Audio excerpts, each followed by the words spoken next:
2034 সালের মধ্যে $1 ট্রিলিয়ন অর্থনীতিতে পরিণত করার লক্ষ্য স্থির করেছে সরকার। এমন তথ্য জানিয়ে অর্থ উপদেষ্টা অধ্যাপক রাশেদ আল মাহমুদ তিতুমির বলেন, আসন্ন বাজেটে 60,000 কোটি টাকার রিকভারি এবং রিকনসিলিয়েশন প্রকল্প নেওয়া হচ্ছে। পরিকল্পনা প্রতিমন্ত্রী জুনায়েদ সাকিব বলেন, দুর্নীতি এবং অপচয় রোধের মাধ্যমে বিনিয়োগের বাধা দূর করার কাজ চলছে। Savoy Discount. Indulgence redefined. চলতি মাসে আসছে 2026-27 সালের বাজেট প্রকল্প। এ নিয়ে নানা মহলে চলছে আলোচনা। এরই মাঝে সিডাপে সংকট মুহূর্তে বাজেট শীর্ষক গোলটেবিল আলোচনা সভার আয়োজন করে সংবাদ মাধ্যম চর্চা।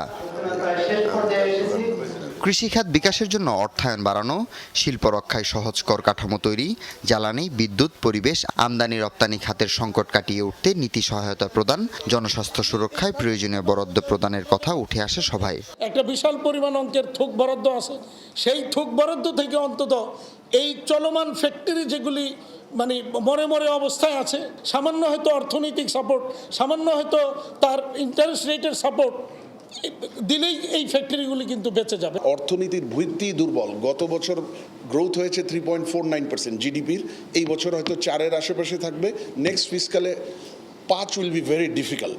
ব্যাংকিং খাতে সুশাসন ফেরাতে এবং দক্ষ জনশক্তি নিয়ে সরকারের পরিকল্পনার কথা তুলে ধরেন পরিকল্পনা প্রতিমন্ত্রী জুনায়েদ সাকিব। একটা অপরিকল্পনার ছাপ, যেভাবে প্রজেক্ট আসছে, যে প্রজেক্টগুলোকে ইন্টিগ্রেট করা দরকার, অপটিমাইজ করা দরকার এবং একটা নির্দিষ্ট লক্ষ্য অর্জন করছে কিনা সেটা হচ্ছে জরুরি। তার প্রজেক্টগুলোকে একটা প্রোগ্রামের অধীন করে ক্লাস্টার অফ প্রজেক্ট তৈরি করা দরকার, যাতে করে একটা নির্দিষ্ট সমস্যার সমাধান। অর্থ উপদেষ্টা জানান, বাজেটে 60,000 কোটি টাকা রিকভারি ও রিকনসিলিয়েশন প্রকল্প নেওয়া হচ্ছে।